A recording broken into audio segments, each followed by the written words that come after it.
उपवास काल में हम एक क्रम में कुछ बातों को सीख रहे हैं और ये चाहते हैं कि ये उपवास काल हमारे लिए मात्र एक रीति विधि को पूरा करने वाला नहीं, लेकिन इसके माध्यम से हम अपने प्रभु को प्रसन्न करने वाले हों। और इसलिए पहले दिन हमने जिस बात पर विचार किया था कि परमेश्वर यशाया उसके 58वें अध्याय के 5वें पद में कहता है, जिस उपवास से मैं प्रसन्न होता हूँ।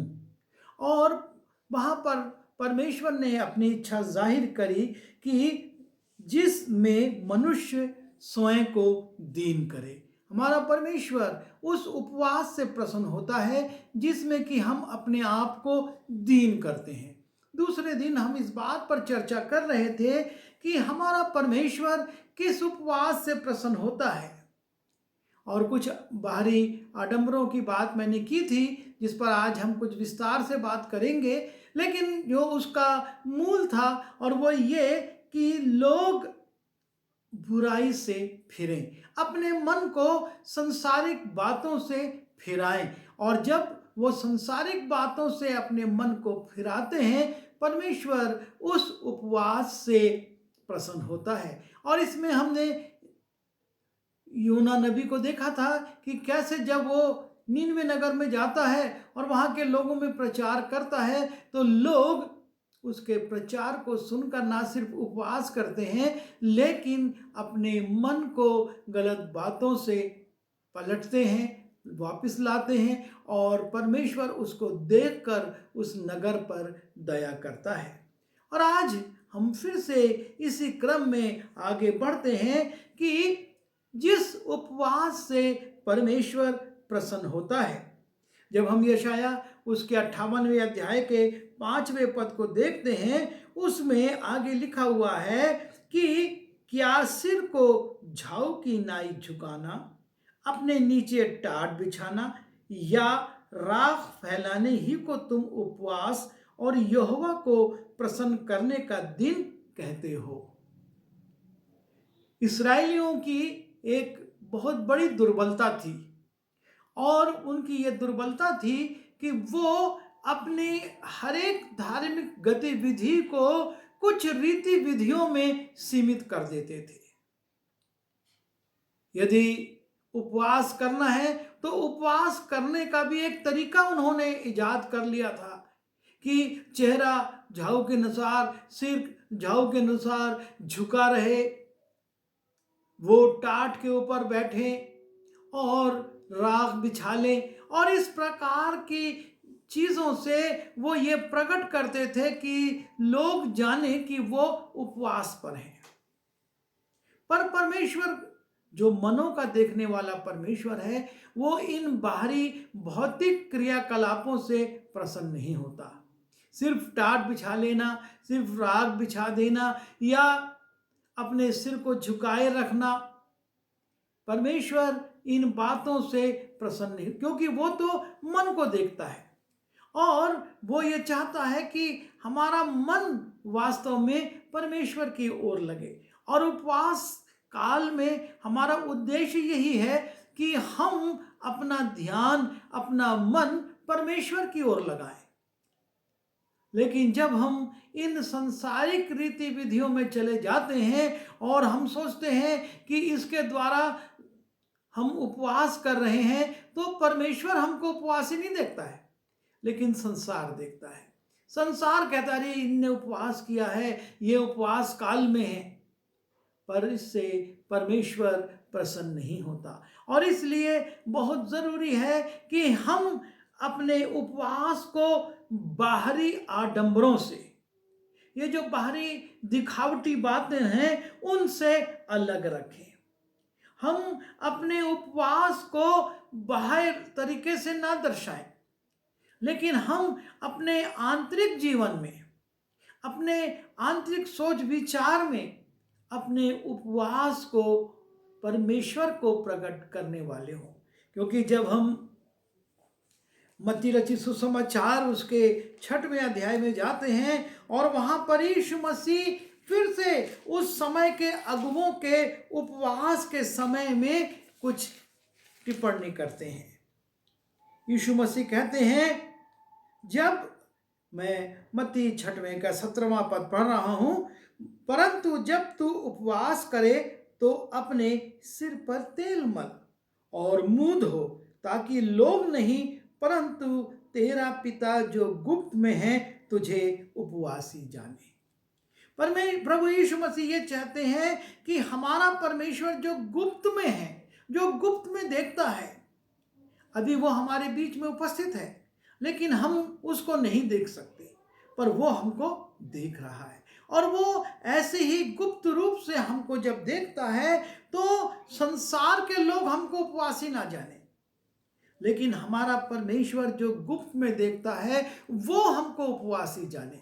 और इसलिए जरूरी है कि हम कपटियों की नाई, यीशु मसीह ने कहा कि जब 16वें पद में कि जब तुम उपवास करो तो कपटियों की नाई तुम्हारे मुंह पर उदासी ना छाई रहे।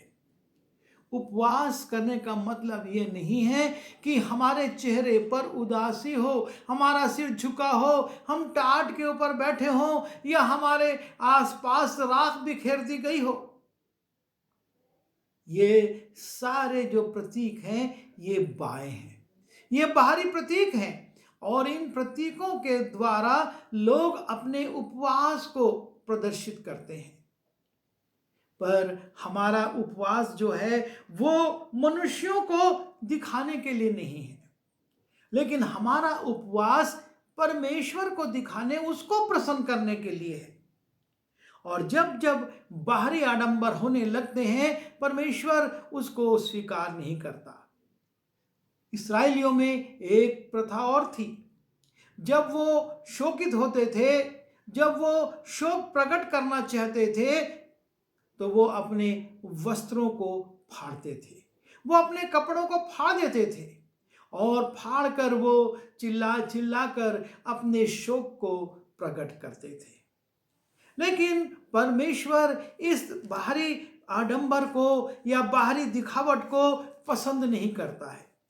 जब हम योएल की पुस्तक में जाते हैं और उसके 2 अध्याय को देखते हैं, वहां पर लिखा हुआ है, योएल उसका 2 अध्याय 12वें पद से मैं पढ़ता हूं, तो भी यहोवा की ये वाणी है कि अभी भी सुनो। यहोवा की ये वाणी है कि अभी भी सुनो, उपवास के साथ रोते पीटते अपने पूरे मन से फिरकर मेरे पास आओ।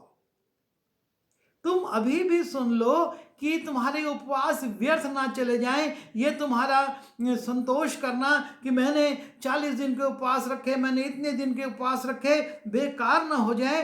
उपवास के साथ रोते पीटते अपने पूरे मन से, हम अपने मन से फिर कर, जैसे कि हमने योना के समय में देखा कि वो नीनवे में प्रचार करता है और लोग अपने मन को फिराते हैं, और जब परमेश्वर ने देखा कि लोग मन फिरा रहे हैं तो उसने अपनी इच्छा को बदल दिया। यहाँ पर योएल में भी वो कहता है कि अपने पूरे मन से फिरकर मेरे पास आओ। हमको अपने मन को अपने परमेश्वर की ओर लगाना है।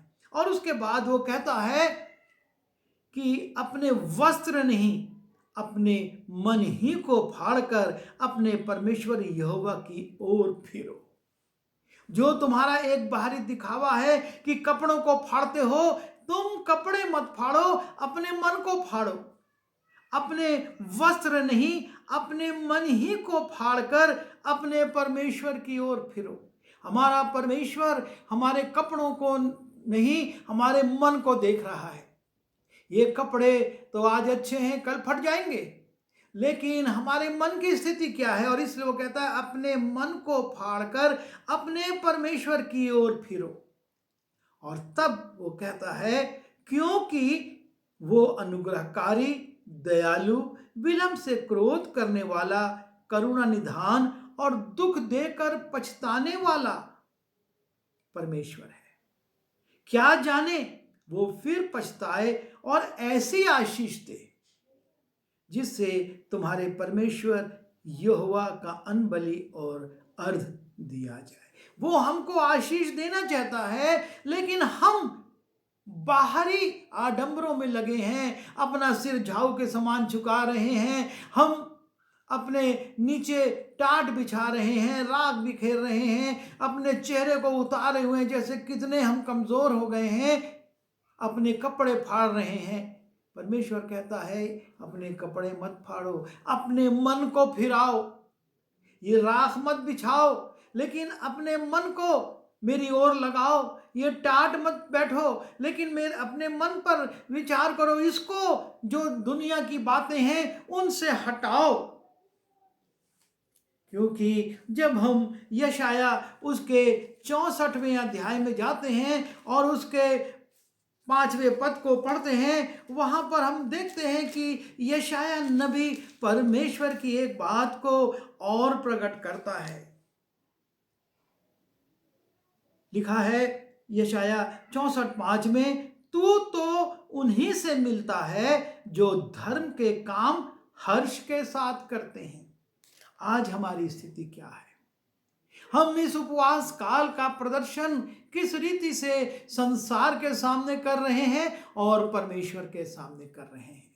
यदि हमारा मन परमेश्वर की ओर है, हमने अपने मन को फाड़ा है और अपना मन फिराया है, तो निश्चय मेरा ये उपवास परमेश्वर को आनंदित करने वाला है। और यदि हमने ऐसा नहीं किया है तो ये उपवास संसार में हमारे को उपवासी दिखाएगा, लेकिन परमेश्वर जो गुप्त में है वो इससे प्रसन्न नहीं होगा। आइए दुआ करें। प्रभु जी, हम आपसे विनती करते हैं कि आप हमारे हृदयों पर अधिकार रखिए और हम अपने हृदय को आपके सामने खोलने वाले, आपके सामने फैलाने वाले और आपके सामने उसको संसार से हटाकर आपकी ओर लगाने वाले हों। हमारे वस्त्र नहीं, हमारे हृदय फाड़े जाएं, हमारे मन फाड़े जाएं और हम आपकी ओर फिरें, ताकि आप जो गुप्त में देखते हैं हमको उपवासी जाने और हमारे उपवास को आप ग्रहण करें। विनती यीशु के नाम से मांगता हूँ, आमीन।